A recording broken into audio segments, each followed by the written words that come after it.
Praise the Lord. Yeshu सहाय। आज का विषय हमारा महत्व यहोवा के पंखों का। महत्व यहोवा के पंखों का। जब हमारी पहुंच परमेश्वर के बिल्कुल करीब या यूं कहें परमेश्वर के आमने सामने अनुभव के द्वारा होती है, एक ऐसी शांति और सुरक्षा का एहसास, एक गहरा एहसास, एक गहरा अनुभव हमें मिलता है। तो ये एक कवच की तरह मानो पंखों के नीचे बिल्कुल एक बाउंड्री, एक सुरक्षित मजबूत घेरे के समान अनुभव होता है। इतना मजबूती से बना ये जो परमेश्वर का जो दायरा, जो कवच है, वो जो बाउंड्री है, जिसे कोई तोड़ नहीं सकता जब तक हमारा परमेश्वर न चाहे।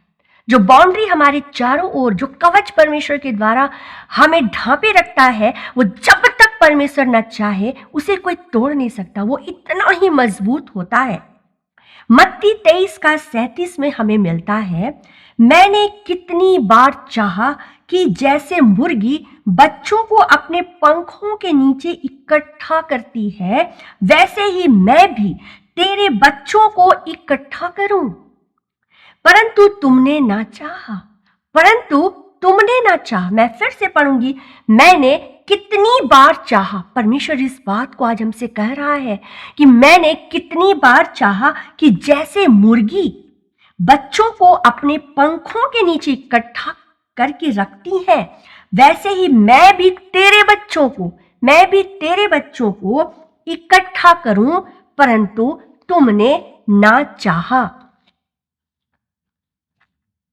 मुर्गियों को कई बार देखा है कि वह जैसे ही अपने बच्चों पर किसी तरह की कोई घटना घटित होने से पहले आहट पाती है, तो अपने बच्चों को किस तरह से अपने पंखों की आड़ में, अपने पंखों के नीचे वो छुपा लेती है, वो समेट लेती है। लेकिन उपरोक्त पद जो हमने पढ़ा, यीशु यहां पर क्या कहना चाह रहा है? यीशु यरूशलेम के लिए विलाप कर रहा है। यदि हम उसके ऊपर पढ़ें, वहां पर हम पाते हैं यीशु यरूशलेम के लिए विलाप कर रहा है और कह रहा है, हे यरूशलेम, तू तो हत्यारा है। जो भी तेरे पास आते हैं, जो भी तेरे पास जाते हैं, जिसे मैं भेजता हूं, जो तेरे पास आते हैं, उन पर तू पथराव करता है। और ठीक उसी के बाद प्रभु यीशु इस बात को कहता है कि मैंने कितनी बार चाहा कि जैसे मुर्गी बच्चों को अपने पंखों के नीचे इकट्ठा करती है, वैसे ही मैं भी तेरे बच्चों को इकट्ठा करूं, परंतु तुमने ना चाहा। फिर कहता है कि कितनी बार मैंने चाहा। यहां पर परमेश्वर सिर्फ इकट्ठा करने और समेट कर रखने की बात नहीं कर रहा है। वो इस बात को बतलाना चाह रहे कि तू हत्यारा है। मैंने तो तेरे पास कई लोगों को भेजा, कई भविष्यवक्ताओं को भेजा, नबियों को भेजा, लेकिन तू तो उन्हें क्या करता है? मार डाल देता है, पत्थरवा करता, उसे मार डालता है। मतलब परमेश्वर यहां पर यह भी बतलाना चाह रहा है कि केवल सुरक्षा की ही बात नहीं हो रही है, वरन बुराई करने से और बुराइयों से बचाने की बात भी हो रही है। जो वो बुराई कर रहे थे और उन बुराई से परमेश्वर उन्हें बचाना चाहता था, और इसलिए वो कहता है कि मैं मुर्गियों की तरह, जैसे वो अपने पंखों की आड़ में छुपा लेती, मैं भी तुम्हें छुपा कर रखूंगा। यहां दोनों तरह की बात हो रही है, पर प्रभु सुरक्षा भी चाह रहा है और उनको बुराइयों से, जो वो उस वक्त कर रहे थे, उन बुराइयों से परमेश्वर उन्हें अलग करना चाह रहा था, उन्हें अलग करके समेट लेना चाह रहा था, और इसलिए वह हमें अपने निकट रखना या इकट्ठा करना चाहता है। अपने लोगों को अपने निकट, अपने समीप रखना चाहता है। आगे कहता है, परंतु तुमने ना चाहा। परंतु तुमने अर्थात हमने ना चाहा। आज परमेश्वर से दूर होने के कारण हम परमेश्वर की पंखों की सुरक्षा से बाहर हम चले जाते हैं। कई बार ऐसा होता है कि आज परमेश्वर से दूर होने के कारण हम उसकी पंखों के आड़ में नहीं रह पाते, हम असुरक्षित हम हो जाते हैं। और जब हम असुरक्षित हो जाते हैं तब हमें पता चलता है कि हम परमेश्वर से दूर हो चुके हैं और हम उसकी पंखों की छाया से दूर होकर हम असुरक्षित हैं। यशायाह 31:5 में हमें मिलता है। यशायाह जो एक नबी था और उसने दर्शन के माध्यम से इजराइलियों से बातें की। उसने कहा, मंडराते हुए पक्षियों के समान सेनाओं का यहोवा यरूशलेम की रक्षा करेगा। मंडराते हुए पक्षियों के समान। मेरे प्रियो, यहां बहुत विशेष बात है। मंडराते हुए पक्षियों के समान।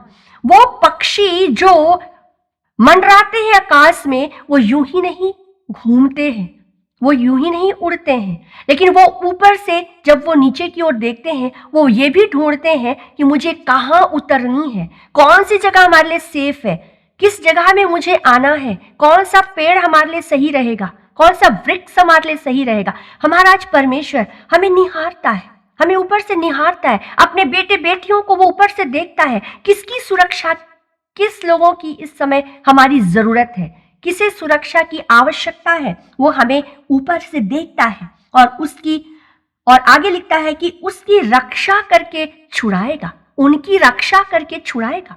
और इसी तरह वो मंडराता है और हमारी सुरक्षा और रक्षा करने के लिए वो हमें छुड़ाना चाहता है। मेरे प्रियो, पक्षी यूं ही नहीं मंडराते, उसी तरह हमारा परमेश्वर आकाश में ऊपर से हमें निहारता, हमें देखता है, हमें छुड़ाना चाहता है, हमें उन परिस्थितियों से हमें छुड़ाना चाहता है। भजन संहिता उसका 57:1 में दाऊद क्या कहता है, जब तक विनाश दूर ना हो जाए मैं तेरे पंखों की छाया में शरण लिए रहूंगा। जब तक विनाश दूर ना हो जाए, वो जिस परिस्थिति से गुजर रहा था हम सब लोग जानते हैं। जब तक विनाश दूर ना हो जाए मैं तेरे पंखों की छाया में शरण लिए रहूंगा। वो बिल्कुल अच्छी तरह से जानता था कि परमेश्वर की पंखों की छाया में, उसके आड़ में कितनी सुरक्षा है। वो इस बात को जानता था। और यहाँ पर हमें ये भी मिलता है कि केवल मुर्गियां अपने बच्चों की सुरक्षा का ध्यान नहीं देती है, वरन केवल इतना ही नहीं कि मुर्गियां अपने बच्चों का ध्यान दे रही है कि उनकी सुरक्षा चाहिए, वरन चूजे भी कई बार भयभीत की अवस्था में अपने मां के शरण में, उसके पंखों की आड़ में छुप जाते हैं और सुरक्षा को महसूस वे लोग करते हैं कि अब हम सुरक्षित हैं क्योंकि हम मां के पंखों की आड़ में हैं। तो आज हम बच्चों की भी आवश्यकता है कि हमें उस छांव को ढूंढने की, उस आड़ को ढूंढने की, उस पंख को ढूंढने की, क्योंकि भजनकार कहता है, दाऊद कहता है कि जब तक विनाश दूर ना हो जाए मैं तेरे पंखों की छाया में शरण लिए रहूंगा। आज प्रभु हमें भी चाहता है कि उस चूजे की तरह जो अपने उस मां को, अपने मुर्गी को वो ढूंढती है और उसके अंदर वो छुप जाते हैं, वैसी आज प्रभु हमें भी चाहता है। कोई पाप या कोई बड़ा अपराध ही क्यों ना हुआ हो, परमेश्वर के करीब आना है ताकि परमेश्वर हमें क्षमा करे और अपने पंखों की आड़ में छुपा ले। बिना क्षमा के परमेश्वर अपनी आड़ में हमें नहीं लेगा।